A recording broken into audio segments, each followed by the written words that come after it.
Okay guys, চলে এসেছি দেখো এখানে ফুলকপি আর আলু নিয়ে। এটা দেখে তোমরা হয়তো বুঝতে পারছো যে আজকে কি রান্না হতে চলেছে।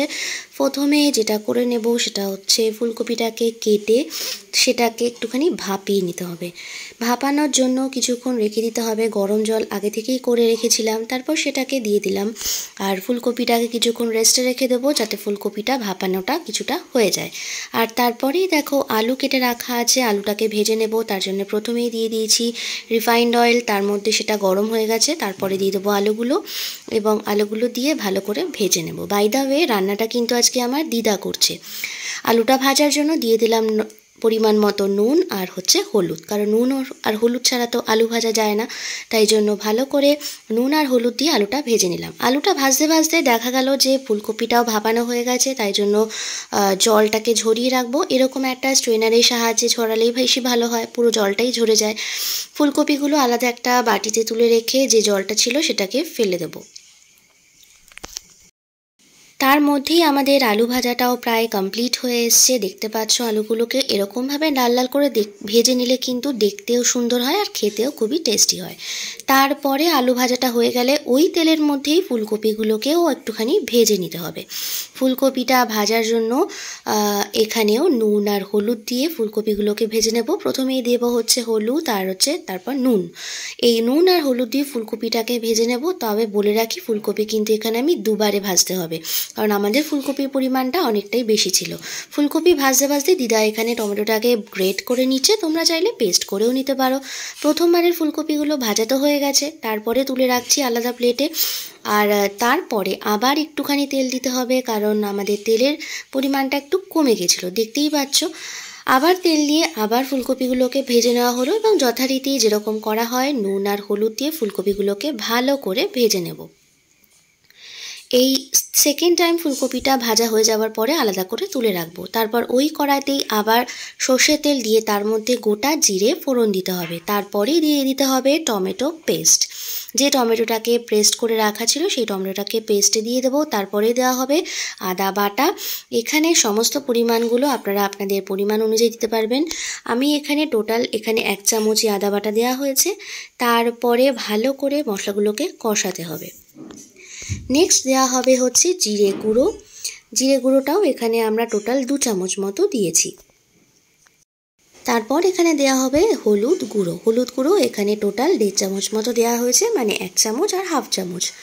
তারপরে এখানে যেটা মেন ইনগ্রিডিয়েন্ট সেটা হচ্ছে এভারেস্টের হিংরাজ।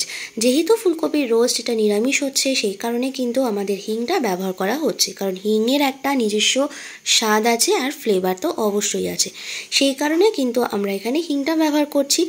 এভারেস্টের হিং দেওয়ার পর সমস্ত মশলাগুলোকে কিন্তু ভালো করে কষিয়ে নিতে হবে, যতক্ষণ না মশলা থেকে তেল রিলিজ করছে বা অয়েল রিলিজ করছে এবং যতক্ষণ না এই মশলার কাঁচা গন্ধটা সম্পূর্ণভাবে চলে যাচ্ছে, ততক্ষণভাবে আমরা ভালো করে কষিয়ে নিচ্ছি, দেখতেই পাচ্ছ। এবং সবার শেষে যেটা দিতে হবে সেটা হচ্ছে পরিমাণ মতো নুন। নুনটা কিন্তু মশলা কষানোর সময় দিতেই হবে, এটা মাস্ট। নুনটা দেওয়ার পরেই দিয়ে দেওয়া হচ্ছে টক দই। এই টক দইটা কিন্তু আমুলের আর আগে থেকে ফেটিয়ে রাখা ছিল, সেই ফেটিয়ে রাখা টক দইটা এখানে দিয়ে দেওয়া হবে। তারপরে টক দইটার যে বাটি ধোয়া জল সেটা কিন্তু দিতেই হবে, তা নাহলে কিন্তু টক দইটা বাটিটার মধ্যে যেটা লেগেছিল সেটা কিন্তু নষ্ট হয়ে যাবে, তাই সেটাই ফেলা যাবে না, পুরোটাই কিন্তু দিয়ে দিতে হবে। আর গ্রেভি করতে আমাদের জলের তো প্রয়োজন অবশ্যই, আর এখানে মশলা কষানোর সময় কিন্তু অল্প একটু জল দিলে ভালোই হয়। তারপরে সেই জলটা পরিমাণ মতো দিয়ে দিতে হবে এবং তারপরে কিন্তু মশলাটাকে ভালো করে কষিয়ে নিতে হবে। এই জলটা দেওয়ার পরেও কিন্তু আমাদের মশলাটাকে বেশ কিছুক্ষণ ধরে কষাতে হবে, যতক্ষণ না এই এক্সেস যে জলটা দেওয়া হয়েছে সেই জলটা কিন্তু পুরোপুরি শুকিয়ে যাচ্ছে এবং মশলাগুলো থেকে অয়েল রিলিজ করছে।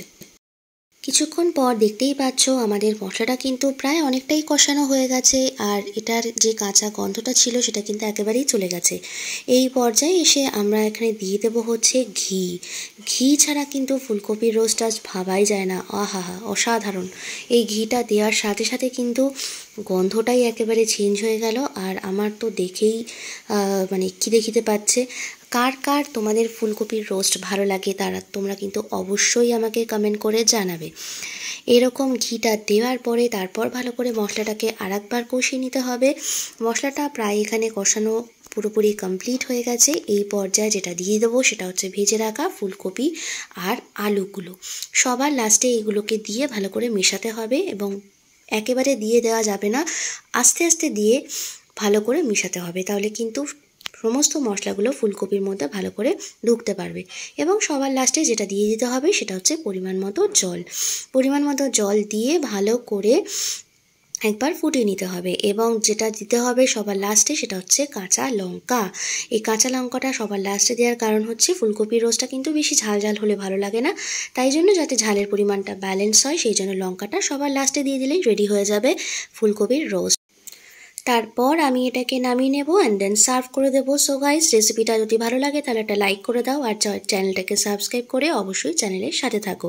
ওকে, সো তোমাদের সাথে দেখা হচ্ছে আবার পরবর্তী ভিডিও নিয়ে ফিরে আসছি। ততক্ষণের জন্য তোমরা সবাই সুস্থ থাকো, ভালো থাকো, সাবধানে থাকো। টাটা।